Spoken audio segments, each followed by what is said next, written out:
আমরা অনেক সময় কোনো ঈদ কার্ড, বিয়ের কার্ড অথবা কোনো শুভেচ্ছা বিনিময়ের কার্ডে বিভিন্ন স্টাইলের লেখা দেখতে পাই। তো সে সকল লেখাগুলো মূলত কিভাবে করা হয়ে থাকে। ইলাস্ট্রেটরের টাইপ টুলের মধ্যে কতগুলো সুবিধা দেওয়া হয়েছে, যে সকল সুবিধাগুলো ইউজ করে আমরা সে সকল বিভিন্ন ঢঙের ভঙ্গিমার লেখা আমরা লিখতে পারি। তো এখন আমরা দেখব কিভাবে সেই লেখাগুলো লেখা হয়ে থাকে। মূলত এই টাইপ টুলটি সিলেক্ট করে আমরা যদি এখানে ক্লিক করে আমাদের কিবোর্ড থেকে যদি আমরা লিখি, দেখুন লেখা হয়েছে। কিন্তু এখন এই লেখাকে এডিট করার জন্য একটি প্যালেট নিয়ে আসতে হবে। তো এই লেখার সাথে রিলেটেড প্যালেটটির নাম হচ্ছে ক্যারেক্টার প্যালেট। এই ক্যারেক্টার প্যালেটটি নিয়ে আসার জন্য কিবোর্ড থেকে আমরা কন্ট্রোল টি প্রেস করে এখানে এই ক্যারেক্টার প্যালেটটি নিয়ে এসেছি। তো এই ক্যারেক্টার প্যালেট থেকে এখানে ফন্ট যে কোনো স্টাইল আমরা এখান থেকে যে কোনো ফন্ট আমরা নির্বাচন করতে পারি। এছাড়া এখানে যে সাইজ আমরা দেখতে পাচ্ছি, এখান থেকে যে কোনো সাইজ আমরা নির্ধারণ করে নিতে পারি।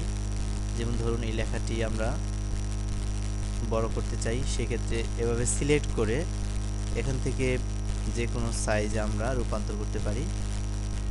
এছাড়া এই ক্যারেক্টার প্যালেটে অত্যন্ত সুন্দর কিছু অপশন দেওয়া হয়েছে, যে অপশনগুলো ব্যবহার করে আমরা লেখাকে বিভিন্ন স্টাইল দিতে পারি।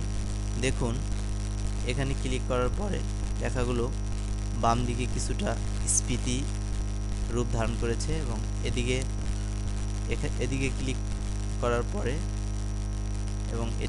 করার পরে লেখাগুলো চেপে যাচ্ছে এবং এখানে আমরা এর অ্যামাউন্ট বাড়িয়ে কমিয়ে উপরে নিচে কিছুটা ওয়াইড বাড়াতে পারি এবং লেখার যে দূরত্ব এগুলো বাড়াতে কমাতে পারি। এ সকল অপশনগুলো আমরা ব্যবহার করে আমরা আমাদের লেখাকে নিজের ইচ্ছে মতো মডিফাই করব। এবার আমরা দেখব যে টাইপ টুলের সাহায্যে কিভাবে লেখা যায়। তো এই প্রথমটি টাইপ টুল, এটিতেও আমরা ব্যবহার করেছি।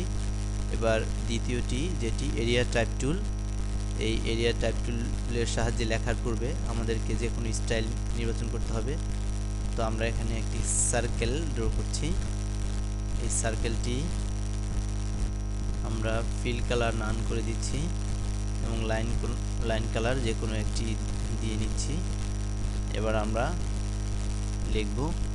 তো লেখার জন্য এখান থেকে এই এরিয়া টাইপ টুলে ক্লিক করে যদি আমরা এখানে ক্লিক করে যদি এবার আমরা লিখি আলহেরা কম্পিউটার, সাইজ যদি এখান থেকে আমরা ছোট করে নিই, এই ক্যারেক্টার প্যালেট থেকে যদি সাইজ ছোট করে নিই আমরা, দেখুন এখানে সাইজ ছোট করে নিয়ে আমরা যদি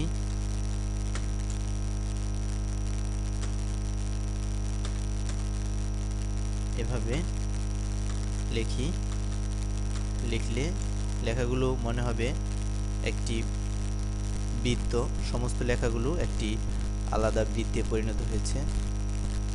এভাবে আমরা এই এরিয়া টাইপ টুলটি ইউজ করতে পারি।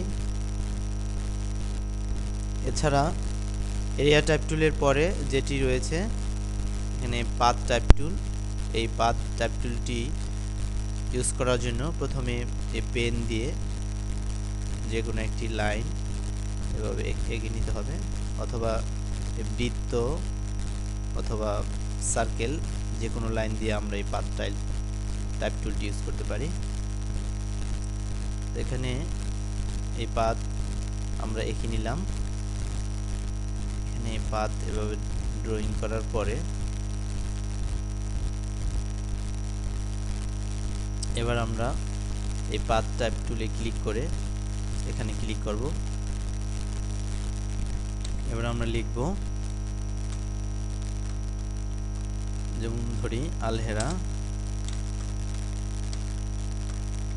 কম্পিউটার কথাটি লিখলাম, এই লেখাটি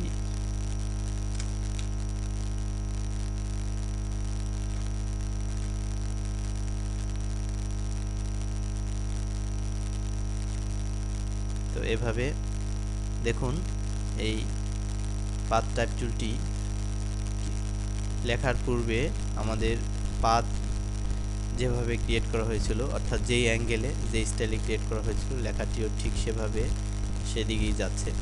সুতরাং এভাবে এই পাথ টাইপ টুলটি আমরা ইউজ করতে পারি। এর পরেরটি এখানে ভার্টিক্যাল টাইপ টুল আমরা দেখতে পাচ্ছি।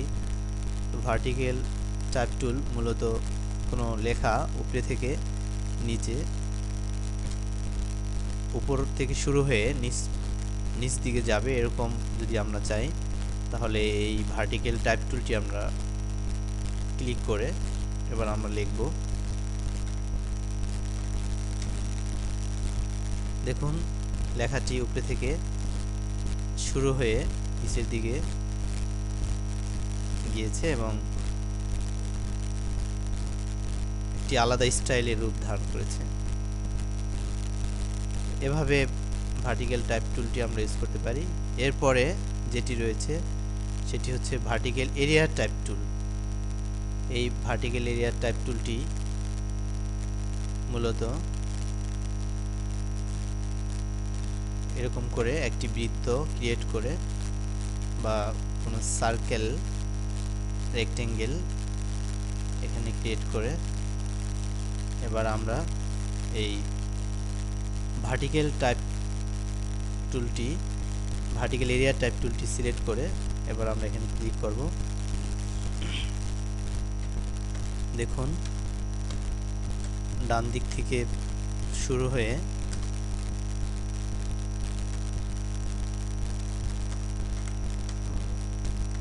ডান দিক থেকে কোনো লেখা শুরু হয়ে বাম দিকে এভাবে যাচ্ছে। তো লেখাগুলো একটি বৃত্তে আমাদের ঘুরে যাচ্ছে এবং উপরে থেকে শুরু হয়ে নিচ দিকে এবং একটি লেখাগুলো আলাদা বৃত্তে পরিণত হয়েছে। তো টাইপ টুলের সর্বশেষ যেটি ভার্টিক্যাল পাথ টাইপ টুল।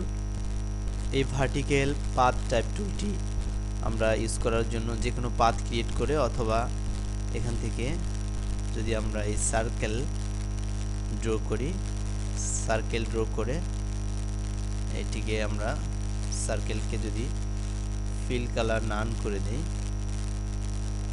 লাইন কালার দিয়ে এখানে আমরা এই ভার্টিক্যাল পাথ টাইপ টুলটি সিলেক্ট করে এখানে যদি ক্লিক করি, ক্লিক করার পরে যে আমরা এখানে লিখি আলহেরা কম্পিউটার হেরা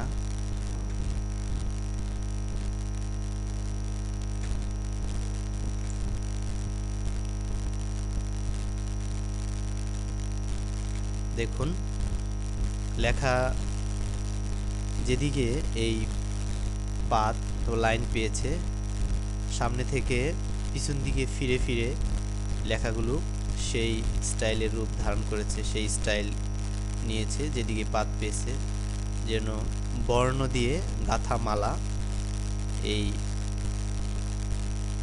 ভার্টিক্যাল পাথ টাইপ টুলটির সাহায্যে আমরা ক্রিয়েট করেছি। তো এভাবে টাইপ টুলটি ইউজ করে আমরা আমাদের লেখার কাজে আমরা ব্যবহার করতে পারবো।